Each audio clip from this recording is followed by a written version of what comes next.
Hello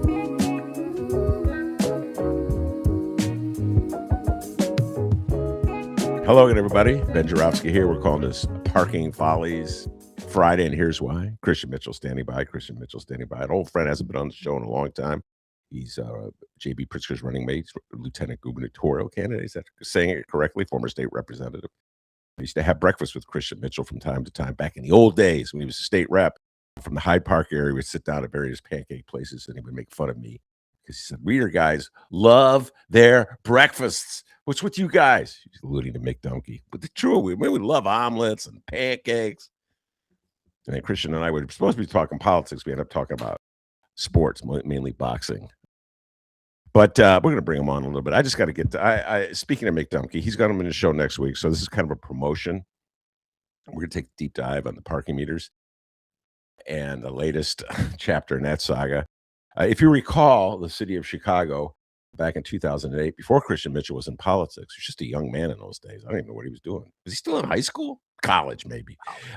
Yes, college. He was a young man in college, about to be Tony Preckwinkle and launching his career. And the city of Chicago, in its infinite wisdom, decided it would be a good idea to sell its parking meters, which probably had a value of $10 billion for $1.1 billion. Okay. Lo and behold, it's a horrific deal. Chicagoans woke up from their general stupor that they're in about how the city runs the government and how it spends its money to be outraged. And so it's one thing. It's sort of like, I'll go back in history, ladies and gentlemen. The lesson that Chicago politicians learned when Blandick was defeated by Jane Byrne because he did not adequately lead snow removal. The lesson. You know, I didn't say the Chicago politicians are the smartest people in the world except for Christian Mitchell. I didn't say that they're the smartest people, but they can learn something. And they learned you got to shovel the snow from the streets. Duh. And so ever since then, any like snowflake that falls from the sky, here come the salt trucks. Oh, I love you, Chicago.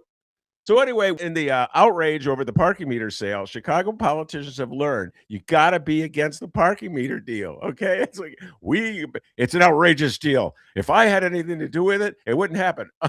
Say some of the aldermen who voted for it. Anyway, so remember what I just told you. In its infinite wisdom, the city of Chicago, then run by a man named Mayor Daley. Yeah, you voted for him, ladies and gentlemen. Don't act like you didn't. Mayor Daley decided it would be a good idea to sell an asset worth $10 billion for approximately $1.1 billion. Fast forward 2026, my beloved Mayor Johnson, I still love you, Mayor Johnson, but my beloved Mayor Johnson apparently thought it'd be a good idea to buy back an asset that the competitors valued at, what was it, 2.5 billion for 3.3 billion. In other words, they did it all wrong. Okay, Christian, I suffer from dyslexia. Let me make sure I can get this right. You're supposed to buy low and sell high.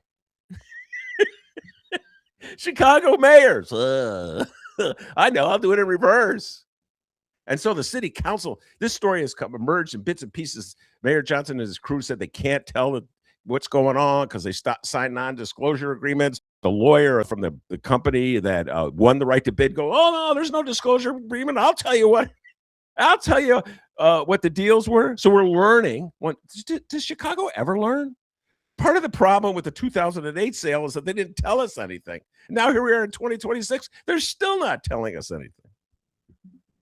Anyway, we're learning from the rival company what the value was. A very entertaining meeting yesterday that included two astounding moments. One was Anthony Beale, the alderman of the Ninth Ward, saying, look, I can't even get these words out, saying we should welcome the outfit, Stone Speak, that's the group that's buying the meters, because we should always welcome companies that want to invest in Chicago. This is not an investment in Chicago. This is like passing on a Chicago asset that's worth a lot to Chicagoans, but we're getting nothing out of it. This is like a slap in the face. If there's anybody in the city of Chicago who thinks this is an investment in the city, man, you are really being misled. And my other favorite point was when they got into an outrage, screaming match, shouting match over whether Stone Speak was the owner of Omni international contractors, which is a Homeland Security. They have a contract with Homeland Security to deport people to countries, Lord knows if they're even their own countries. And so some of the lefty aldermen in the council said they're not going to vote for it.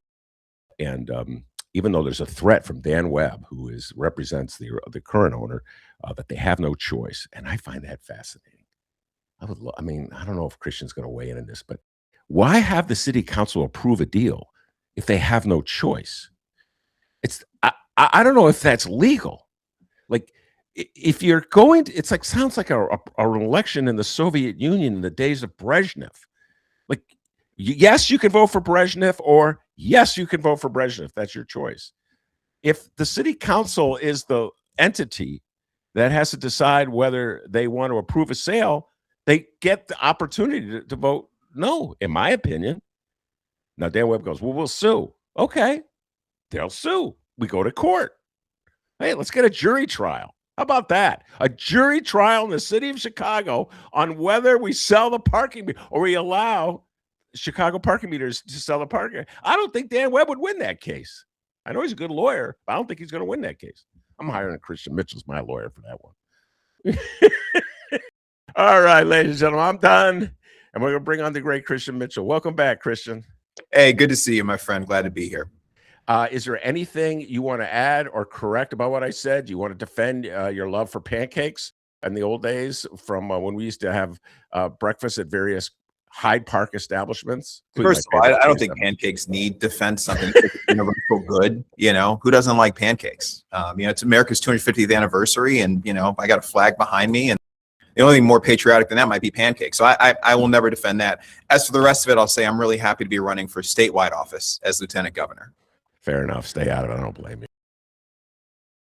All right, Christian. Let's just start with some very basics. Like, let's reintroduce yourself. I told Manny that that's what I was going to do. If I shout out Manny for setting this up, and just to get a chance to reintroduce. It's been a long time since you've been on the show. You were a regular. We would talk politics all the time. Spirited debates. I would say I'm more to the left than Christian, but good spirited debates. And you once gave me a shout out in one of your debates, which I'll never forget that. So why don't you reintroduce yourself after you left the State House? I think the last time we talked, Ben, I think the last time I was on your show, I think I was executive director of the Democratic Party. I think this was back in 2018. So maybe I'll go back and then I can kind of come forward. So, I'm a South Sider now for more than 20 years, but I originally grew up in the western suburbs of Chicago. My mother still lives in the same house I grew up in Westchester. Mom was a nurse for 40 years, NICU nurse at Rush University in Chicago, taking care of the most vulnerable babies at their most vulnerable time. My father left when I was very, very young, didn't know him most of my life. So my grandfather really stepped in for me. Union Steelworkers still get USW magazine at the house. Just checked that again last week. And he was really my role model, built me a playhouse, showed me the value of hard work. And I had a pretty normal, I thought, suburban life that I thought was pretty great. And then life threw me a curveball. I had both of my grandparents get very sick at the same time. It's part of what got me eventually into organizing. My grandmother had Alzheimer's. My grandfather had third stage congestive heart failure. And so I was driving them back and forth to their appointments. And then my mom got breast cancer. So it kind of all hit at once. And all those things politicians talk about, like, oh, well, healthcare and bills. And I saw it. It hit my family and it changed our lives forever. And so I went to University of Chicago with the plan to, major in econ and become a sports lawyer. And then I met a mentor of mine, a guy named John Easton, a professor who had been an organizer with President Obama at the Metropolitan Alliance of Congregations way back in 2000. Said, you really ought to think about organizing and making sure that the things that happen to you happen to fewer people. So then I came out of school, became a community organizer for 2 years with Southsiders Organized for Unity Liberation on the South Side. And from there went to become a state rep, did that for a couple terms, which I'm sure we will talk about. It's when we first met, ran the Democratic Party at the behest of Governor Pritzker and Lieutenant Governor, soon to be Senator Juliana Stratton. Then went into the administration as deputy governor for 4 years, worked on infrastructure, the Climate Equitable Jobs Act, assault weapons ban, elections reform, went to the private sector and was minding my own business, joined the National Guard. And then Juliana decided to run for Senate. JB asked me to come and step in and do this role. So that's a very abbreviated history, but that's a bit about me. All right. Was it a tough decision to make when JB offered you the gig to be his running mate? It was not tough in that you don't say in this moment when it's like fascism versus democracy and you get a chance to fight, you want to fight. I will say having hobbies and time off and that sort of thing wasn't the worst thing working in the private sector. But no, the short answer is it wasn't a hard decision. I love JB. I love working with him. We've gotten a lot of good things done for the working people of the state. There's more to be done. And when you can stand up to a bully like Donald Trump, who's doing all the bad things you talked about in your intro, throw in people who have been incredible contributors to this country out simply because of the color of their skin, you stand up and you fight in that moment. So this was the right move. All right, let's take a deep dive. I'm going to hold the join the National Guard. I haven't forgotten that. I wrote that down. We're going to get back to it. I think this is more important. Fascism versus democracy. I agree with you 100% on that. The issue is what's the best strategy the Democrats should follow to defeat fascism in this country, so we can get into that as well. It was on display, in my humble opinion, in yesterday's ruling that I alluded to already, where the Supremes, in their infinite wisdom, voted 6-3 to let Trump do away with a program that protects Haitians and Syrian refugees who've come to this country for political reasons and immediately begin to deport them. In that ruling, Sam Alito, this is me speaking, not Christian, so I'm speaking my mind, wrote some of the most was what he. I guess if what you write is in the service of racism, it's racism. And there was just this bit. I don't know if you saw this bit of a state rep in Louisiana getting up and goes, time after time after time, you enact racist legislation. He was a Democrat, a black man, speaking to his MAGA counterparts. And then after we're done, he said, after we're done with our discussion and debate, you come up to me, you want to shake my hand and hug me. And like, you're not a racist. Well, I'm not really a racist. Well, if you enact racist legislation, you are a racist. And I was thinking of him, Christian, when I read Sam, the quotes. I didn't read the entire opinion, but I read significant quotes where he just dismissed the racist language that Donald Trump has used in regard to Haitians, including the insane, ludicrous, should never, one reason alone he shouldn't have been elected in 2024, assertion that Haitians in Ohio were eating their neighbors' pets, their dogs and cats. I would love for you to riff a little bit about the ruling yesterday, about the logic, quote unquote, logic employed by Sam Alito and Clarence Thomas and the rest of the MAGA crew at the Supreme Court. Go ahead. Well, a sign that you might be on the wrong side of history is when Stephen Miller comes out and praises something.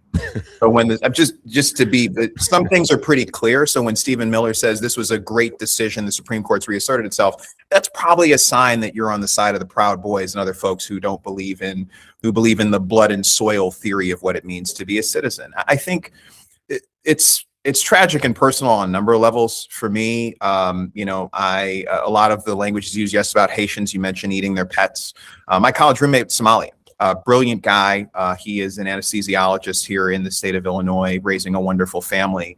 And immigrants have genuinely built this country. And by the way, many of them have been black and brown and look like me. And what's so great about America and the American experiment, not perfect, come back to that in a second, but it is that it's about what you believe. It's about whether you are loyal to the country, you believe in the value of democracy, hard work, pulling yourself up by your bootstraps, helping your friends and neighbors. That's what makes someone an American citizen and a valuable contributor.